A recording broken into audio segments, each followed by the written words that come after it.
Sa video na ito, sasabihin ko sa inyo ang isang bagay na hindi kailanman sinasabi sa karamihan ng mga senior.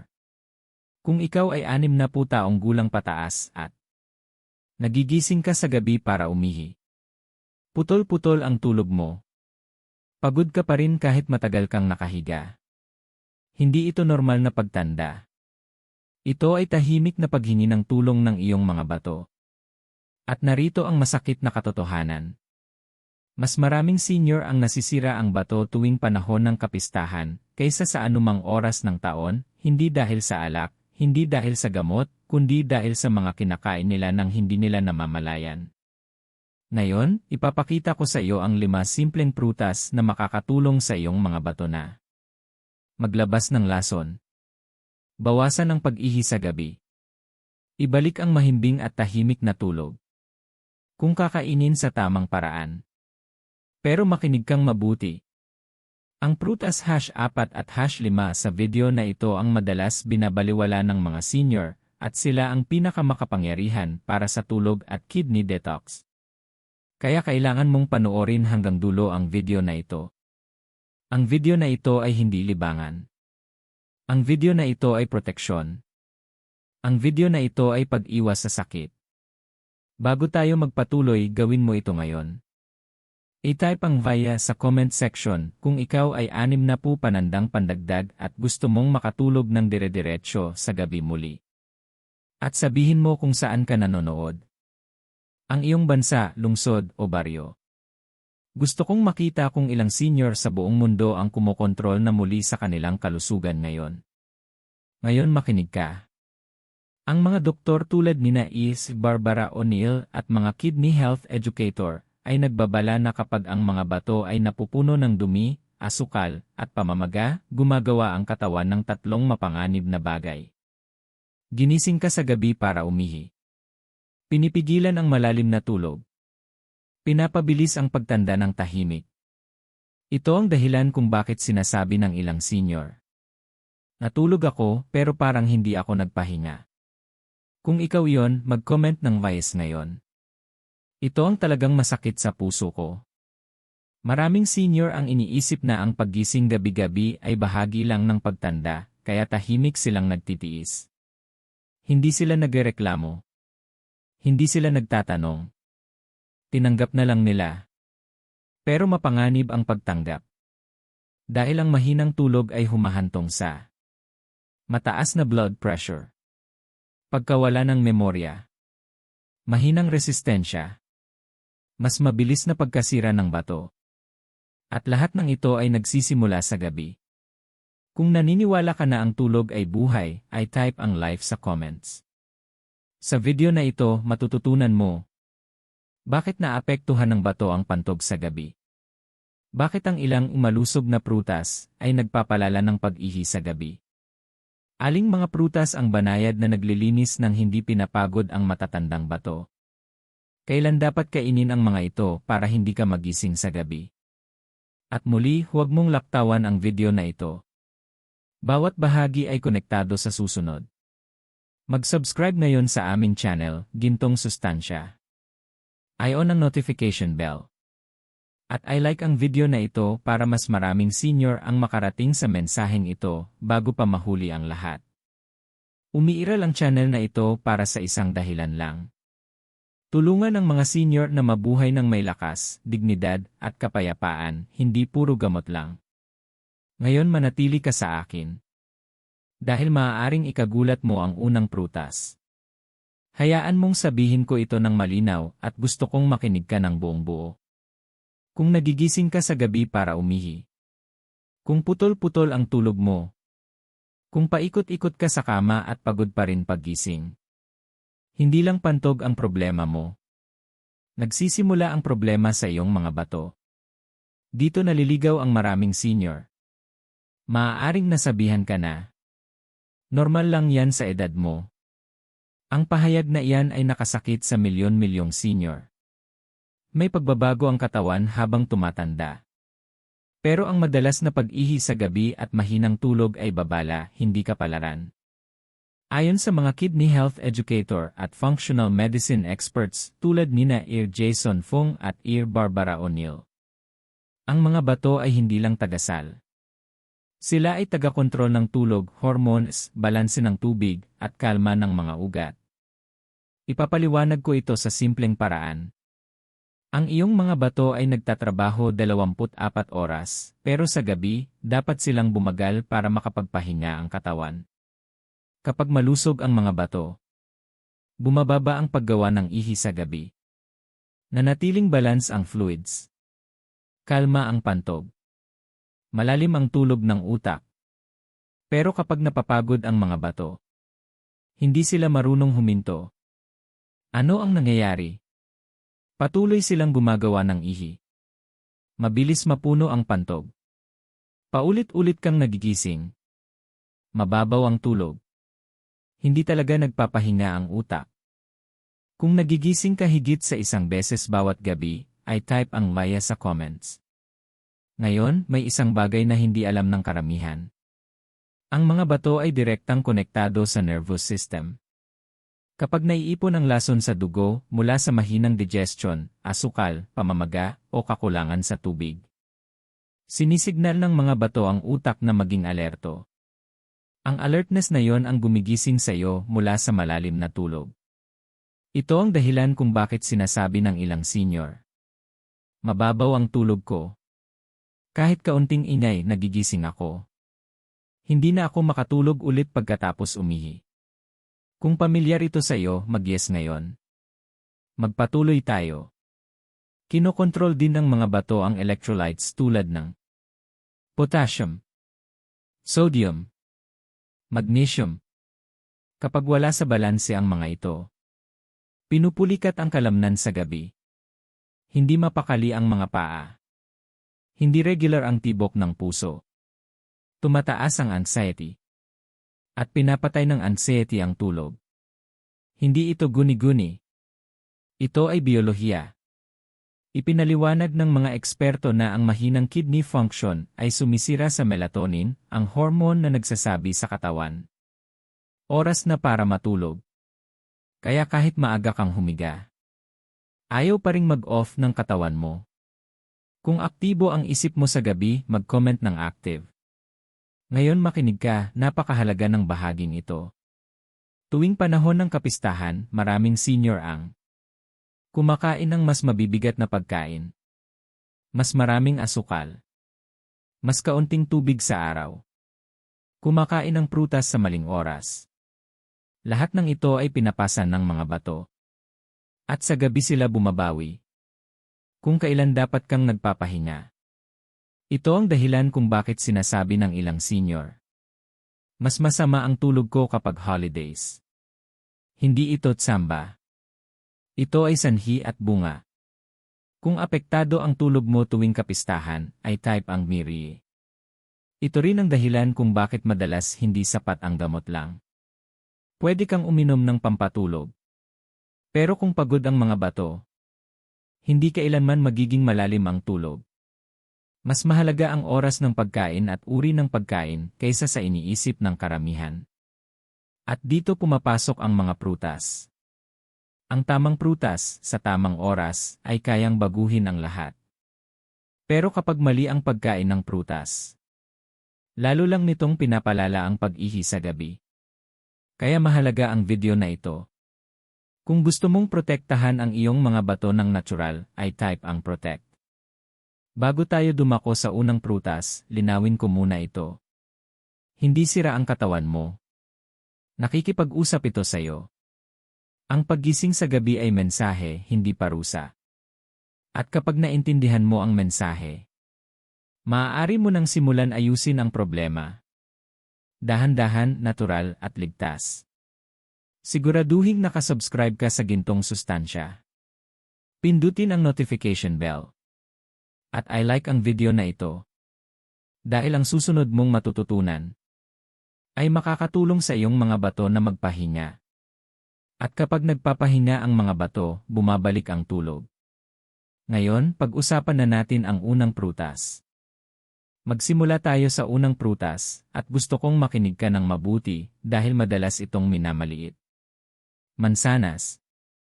Maraming senior ang kumakain ng mansanas nang hindi nila alam kung gaano ito kalakas para sa mga bato, at marami rin ang tumigil sa pagkain nito dahil sa takot sa asukal. Pero kapag kinain sa tamang paraan, ang mansanas ay tahimik na tumutulong sa paglilinis ng bato at pagpapabuti ng tulog. Ang mansanas ay may espesyal na uri ng fiber na tinatawag na pectin. May napakahalagang ginagawa ang fiber na ito sa loob ng katawan. Ikinakabit nito ang mga lason at dumi sa digestive system bago pa makarating ang mga ito sa mga bato. Kapag mas kaunting lason ang umaabot sa mga bato, mas kaunti ang trabaho ng mga bato. At kapag mas kaunti ang trabaho ng mga bato, nakakapagpahinga na sila sa gabi. Madalas ipaliwanag ng mga kidney specialist na hindi lang asin o gamot ang sumisira sa mga bato, kundi ang sobrang lason mula sa mahinang digestion. Kaya hindi nakapagtataka na ang constipation, bloating, at indigestion ay madalas kasabay ng mahinang tulog sa mga senior. Tinutulungan ng mansanas na putulin ang siklong ito. Kapag gumanda ang digestion, bumababa ang stress ng bato. Kapag bumaba ang stress ng bato, nababawasan ang pag-ihi sa gabi. At kapag nabawasan ang pag-ihi sa gabi, dahan-dahang bumabalik ang mahimbing na tulog. Ngayon, makinig kang mabuti. Tumutulong din ang mansanas na patatagin ang blood sugar. Napakahalaga nito, lalo na sa mga senior na may diabetes o prediabetes. Kapag ang blood sugar ay biglang tumataas at bumabagsak sa gabi, napipilitan ang mga bato na ilabas ang sobrang glucose sa pamamagitan ng ihi. Iyan ay nangangahulugan ng mas maraming pagpunta sa banyo at masirang tulog. Sa pagtulong ng mansanas na panatilihing steady ang blood sugar, hindi direktang binabawasan nito ang trabaho ng mga bato sa gabi. Kaya nga sinasabi ng ilang kidney health educator, protektahan ang bituka, patatagin ang asukal, at susunod ang mga bato. Kung may saysay ito sa iyo, ay type ang via sa comments. Mayroon ding natural antioxidants ang mansanas na nagpapababa ng pamamaga sa loob ng kidney tissues. Ang pamamaga ay isa sa mga tahimik na dahilan kung bakit mas mabilis tumatanda ang mga bato. Maaaring wala kang nararamdamang sakit, pero tuloy-tuloy ang pinsala. Kapag nabawasan ang pamamaga, binibigyan ito ng pagkakataon ang mga bato na makabawi kahit sa katandaan. Ngayon, mahalaga ang tamang oras. Dito nagkakamali ang maraming senior. Ang pagkain ng mansanas hating gabi o malapit na sa pagtulog ay maaaring magpataas ng pag-ihi. Pero kapag kinain ito sa hapon o maagang gabi, may sapat na oras ang katawan para tunawin ang pagkain, ilabas ang dumi, at pakalmahin ang mga bato bago matulog. Isang medium na mansanas ay sapat na. Hindi mas mabuti ang sobra. Nguyain ito ng dahan-dahan. Huwag magmadali. Nagsisimula ang digestion sa bibig. Kung madalas kang nakakaramdam ng kabag o bigat sa gabi, makakatulong ang mansanas na bawasan ang pakiramdam na iyon na nagpapabuti rin ng ginhawa habang nakahiga. Kung regular kang kumakain ng mansanas, mag-comment ng apple sa ibaba. At kung tumigil ka sa pagkain ng mansanas dahil sa takot, mag-comment ng I'm learning. Ngayon, hayaan mong magsalita ako mula sa puso. Maraming senior ang naniniwala na ang maliliit na pagkain ay walang malaking epekto. Mali ang paniniwalang iyan. Tumutugon ang katawan sa consistency, hindi sa puwersa. Ang kailangan ng tumatandang mga organo ay banayad na suporta, araw-araw. Ang mansanas ay hindi sinusurpresa ang mga bato. Tahimik itong sumusuporta. At ang tahimik na suporta ang pinaka-epektibo para sa tumatandang mga bato. Kaya nanatili ang mansanas sa loob ng maraming henerasyon bilang isang prutas na may lunas. Bago tayo magpatuloy, ipapaalala ko lang, kung may napupulot kang halaga sa impormasyong ito, mag-subscribe sa Gintong Sustansya, pindutin ang notification bell, at i-like ang video na ito. Nakakatulong ito para maabot namin ang mas maraming senior na tahimik na naghihirap. Ngayon manatili ka sa akin. Dahil ang susunod na prutas ay mas malalim ang epekto sa digestion, at ang nangyayari roon ay direktang nakakaapekto sa kung gaano ka kadalas magising sa gabi. Ngayon pag-usapan natin ang susunod na prutas, at ito ay napakahalaga para sa mga senior na nakakaramdam ng bigat, kabag, o hindi komportable sa gabi. Papaya. Ang prutas na ito ay hindi lang nagpapakain sa katawan, nililinis nito ang sistema. At kapag malinis ang sistema, nakakahinga ng maluwag ang mga bato. Hindi alam ng maraming senior ito, pero nahihirapan ang mga bato kapag mabagal ang digestion. Kapag ang pagkain ay natatagalan sa sikmura at bituka, nagkakaroon ng dumi, gas, at lason na kalaunan ay napupunta sa dugo. Kapag ang mga lason ay nasa dugo na, napipilitan ang mga bato na magtrabaho ng mas mabigat para salain ang mga ito. Hindi lang ito nangyayari sa araw.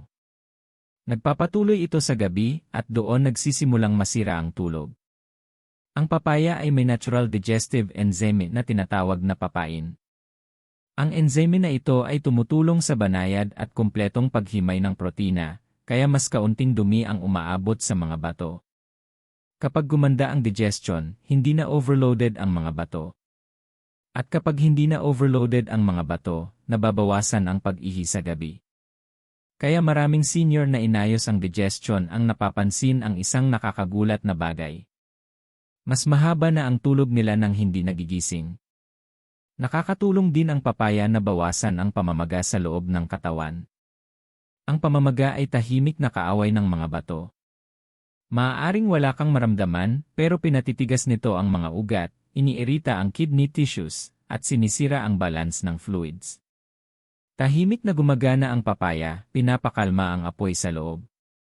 Ngayon makinig kang mabuti, napakahalaga nito. Ang papaya ay may natural na magnesium. Ang magnesium ay kilala bilang calming mineral. Tinutulungan nitong mag-relax ang mga kalamnan, bawasan ang tensyon ng nerves, at ipadama sa utak na ligtas ng magpahinga. Kapag kulang ang magnesium, nananatiling alerto ang katawan kahit gabi na. Kaya may mga senior na hindi mapakali sa kama. Hindi komportable ang mga binti. Mababaw at madaling maputol ang tulog.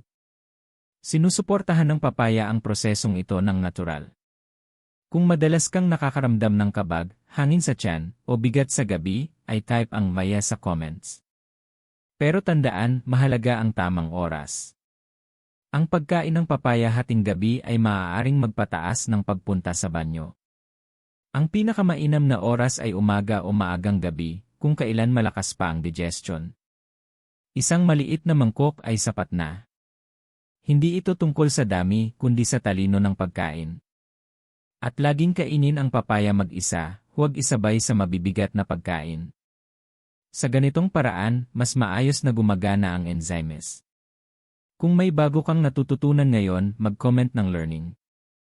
Magsasalita ako ng tapat. Maraming senior ang nakatuon lang sa mga bato, pero nakakalimutan ang bituka. Ang totoo, nililinis ng mga bato kung ano ang pinapayagan ng bituka na pumasok sa dugo. Kapag overloaded ang bituka, naghihirap ang mga bato. Ayusin ang digestion at susunod ang mga bato. Iyan ang karunungang bihirang ipaliwanag ng maraming doktor. Banayad na ibinabalik ng papaya ang balanse ng katawan nang hindi binibigla ang sistema. Bago tayo magpatuloy, maglaan ng sandali para mag-subscribe sa Gintong Sustansya. Pindutin ang notification bell at I-like ang video. Umiiral ang channel na ito para tulungan ang mga senior na intindihin ang kanilang katawan, hindi katakutan ito. Ngayon manatili ka sa akin. Dahil ang susunod na prutas ay tumutulong magbawas ng pamamaga, pananakit ng kasukasuan, at internal inflammation, lahat ng ito ay palatandaan na nahihirapan ang mga bato. Ngayon pag-usapan natin ang isang prutas na madalas hindi maintindihan at iniiwasan ng maraming senior. Pinya. May nagsasabing masyado itong matamis.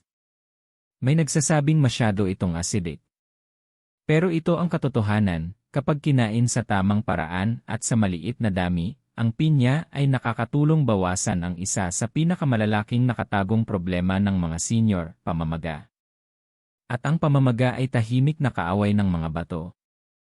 Kapag inflamed ang katawan, tumitigas ang mga ugat. Kapag matigas ang mga ugat, nahihirapan ang mga bato na salain ang dugo.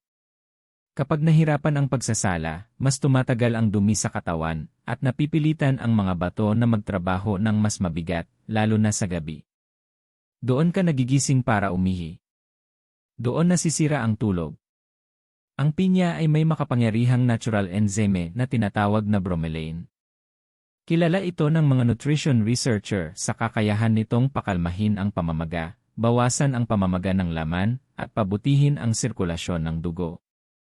Kapag mas maayos ang daloy ng dugo, mas magaan ang trabaho ng mga bato.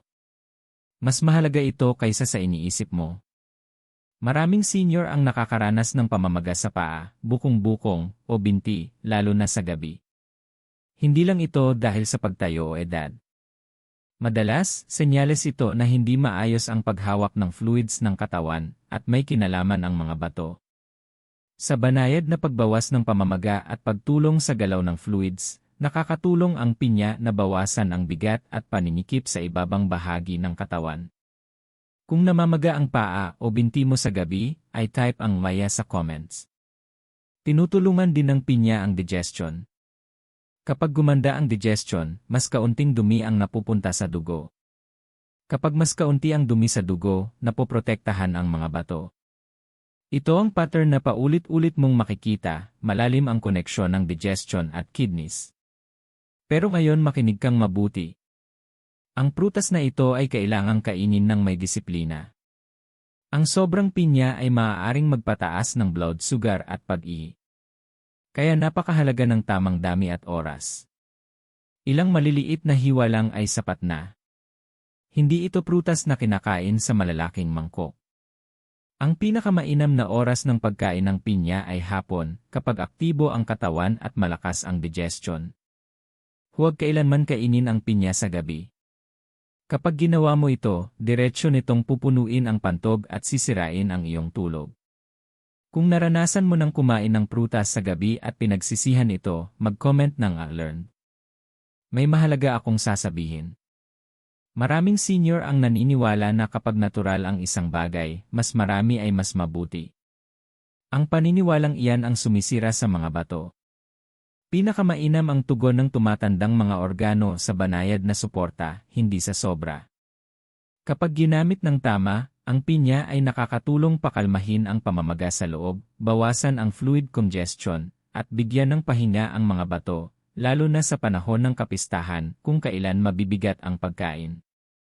Kung nakakatulong sa iyo ang impormasyong ito, maglaan ng sandali para mag-subscribe sa Gintong Sustansya. Pindutin ang notification bell at I-like ang video. Nakakatulong ito para maabot namin ang mga senior na tahimik na naghihirap at iniisip na wala nang magagawa. Ngayon manatili ka sa akin. Dahil ang susunod na prutas ay isa sa pinakamakapangyarihan para sa pagpapakalma sa gabi at mahimbing na tulog, at maraming senior ang natatakot dito nang hindi kailangan. Ngayon, ito ang bahagi na maraming senior ang nagkakamali, kahit napili na nila ang tamang mga prutas. Kombinasyon at oras ng pagkain. Maaari kang kumain ng pinakamasusustansyang prutas sa mundo, pero kung kakainin mo ito sa maling oras o sabay-sabay, maaari ka pa ring magising sa gabi, makaramdam ng kabag, o hindi mo namamalayang na-stress ang iyong mga bato. Ang tumatandang mga bato ay hindi maganda ang tugon sa sobrang dami. Mas tumutugon sila sa kaayusan. Iyan ang dahilan kung bakit mahalaga ang tamang istruktura. Ipapaliwanag ko ito ng dahan-dahan at malinaw. Ang katawan mo ay may sinusunod na araw-araw na ritmo. Pinakamalakas ang pagtunaw ng pagkain sa umaga at hapon. Ang mga bato naman ay dinisenyong bumagal sa gabi. Kaya simple lang ang layunin. Gawin ang paglilinis sa araw at hayaang magpahinga sa gabi. Narito ang ligtas at banayad na ritmo para sa mga senior. Sa umaga, ito ang pinakamainam na oras para sa mga prutas na naglilinis at nagfa-flush ng katawan.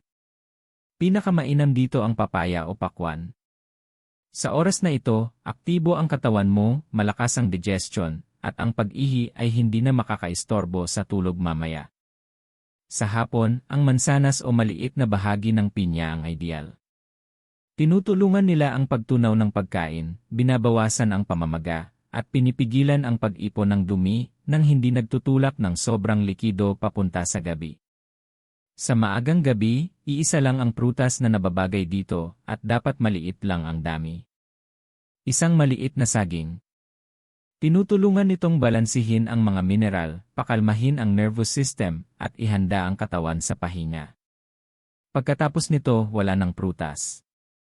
Dito maraming senior nahihirapan pero napakalakas ng patakarang ito. Walang prutas pagkatapos ng 7:07 ng gabi. Ang simpleng ugaling ito lang ay kayang magpababa ng malaki sa pagbangon sa gabi para umihi. Kung napapansin mo ngayon na kumakain ka ng prutas sa gabi, ay type mo "iki" sa comments. Ngayon, pag-usapan natin ang isa pang karaniwang pagkakamali. Huwag kailanman pagsamahin ang iba't ibang prutas sa isang kainan. Huwag kailanman isabay ang prutas sa mabibigat na pagkain. Mabilis matunaw ang prutas. Mabagal matunaw ang mabibigat na pagkain. Kapag pinagsama, naiipit ang prutas, nag-ferment, nagdudulot ng kabag, pressure, at bloating. Ang pressure na iyon ay nagtutulak ng likido papunta sa pantog at iniirita ang mga bato. Ang hindi komportableng pakiramdam na ito ay madalas lumalabas sa gabi kapag nakahiga ka na. Kumain ng prutas ng mag-isa. Bigyan mo sila ng espasyo para gawin ang kanilang trabaho. Mahalaga rin ang dami. Hindi ito buffet. Ito ay suporta. Isang mansanas. Isang maliit na mangkok ng papaya. Ilang hiwa ng pinya. Ilang hiwa ng pakwan. Isang maliit na saging. Hindi mas mabuti ang mas marami. Mas marami ay mas stress. Kung sang-ayon ka na mahalaga ang moderation, mag-comment ng balance. Ngayon, may isang napakahalagang bagay at pakiusap, makinig kang mabuti. Mas makapangyarihan ang consistency kaysa intensity. Ang tamang pagkain ng prutas minsan ay hindi agad magbabago ng tulog mo. Ang tamang pagkain nito araw-araw, kahit kaunti lang, ang nagtuturo sa iyong mga bato na muling mag-relax. Natuto ang mga bato sa pamamagitan ng pattern. Kapag naramdaman nila ang kalma, kalma rin ang ibinabalik nila. Kaya hindi gumagana ang biglaang pagbabago, pero gumagana ang tuloy-tuloy na tamang gawi. Kung gusto mo ng simpleng araw-araw na fruit schedule na madaling sundan, ay type ang schedule sa comments. At hayaan mong sabihin ko ito nang mula sa puso. Hindi humihingi ng perpekto ang katawan mo. Humihingi ito ng pakikipagtulungan. Ang maliliit na pagbabago na ito ay nagpapadala ng mensahe sa iyong mga bato na sila ay ligtas, suportado, at hindi na inaatake. At kapag naramdaman ng mga bato na sila ay ligtas, tumitigil silang gisingin ka sa gabi. Kung nakakatulong sa iyo ang impormasyong ito, maglaan ng sandali para mag-subscribe sa Gintong Sustansya, pindutin ang notification bell, at i-like ang video. Nakakatulong ito para maabot namin ang mga senior na naniniwalang normal lang ang hindi magandang tulog. Manatili ka. Dahil susunod, pag-uusapan ko ang mga babala na hindi mo dapat baliwalain kahit kumakain ka na ng tamang pagkain. Ngayon, kailangan ko ang buong atensyon mo dahil ang bahaging ito ay maaaring magprotekta sa iyong buhay. Makapangyarihan ang natural na pagkain pero hindi ito mahika.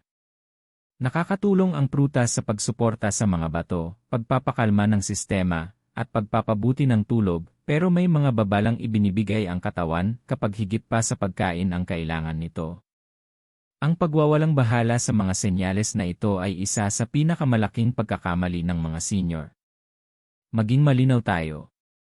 Kung napapansin mo ang palaging mabula o maraming bula na ihi, hindi iyon dapat baliwalain. Maaaring senyales iyon na nahihirapan ang mga bato at may proteinang tumatagas na hindi dapat. Kung namamaga ang paa, bukong-bukong, o mukha, lalo na sa gabi, sinasabi ng katawan mo na hindi maayos ang pamamahala ng likido. Kung palagi kang pagod, kahit sapat ang tulog, hindi iyon simpleng tanda ng pagtanda. Madalas senyales iyon na hindi maayos na nailalabas ng katawan ang mga dumi. Kung nawawala ang gana kumain, may lasang metal sa bibig, o paulit-ulit na nasusuka, maaaring tahimik na nahihirapan ang iyong mga bato.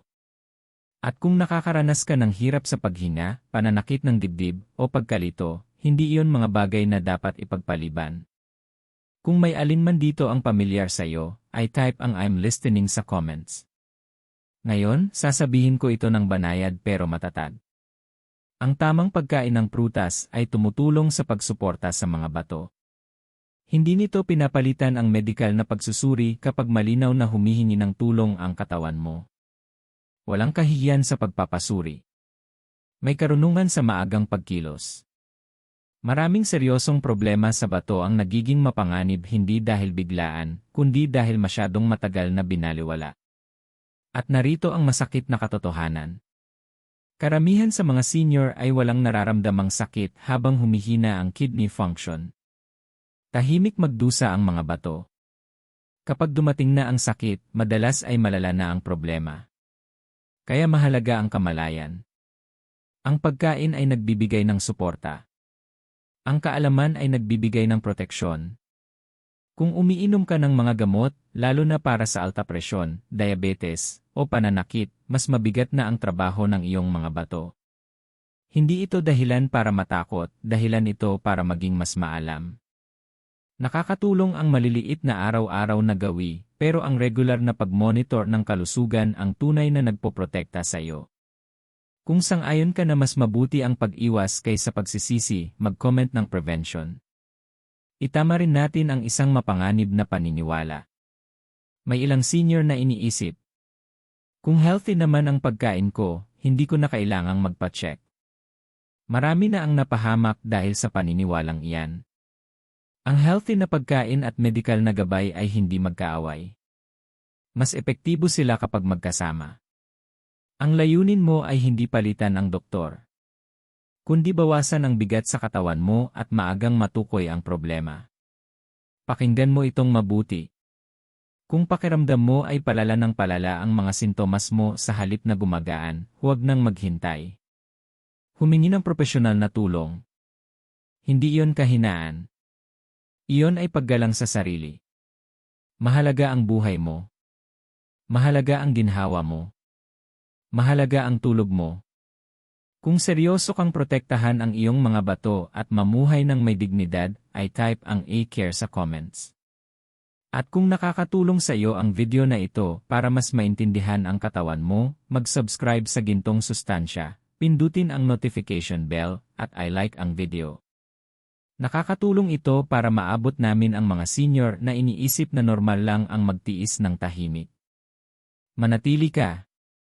Dahil sa huling bahagi, kakausapin kita ng direkta mula sa puso, at ipapaalala ko sa iyo kung bakit hindi pa kailanman huli ang pag-aalaga sa sarili.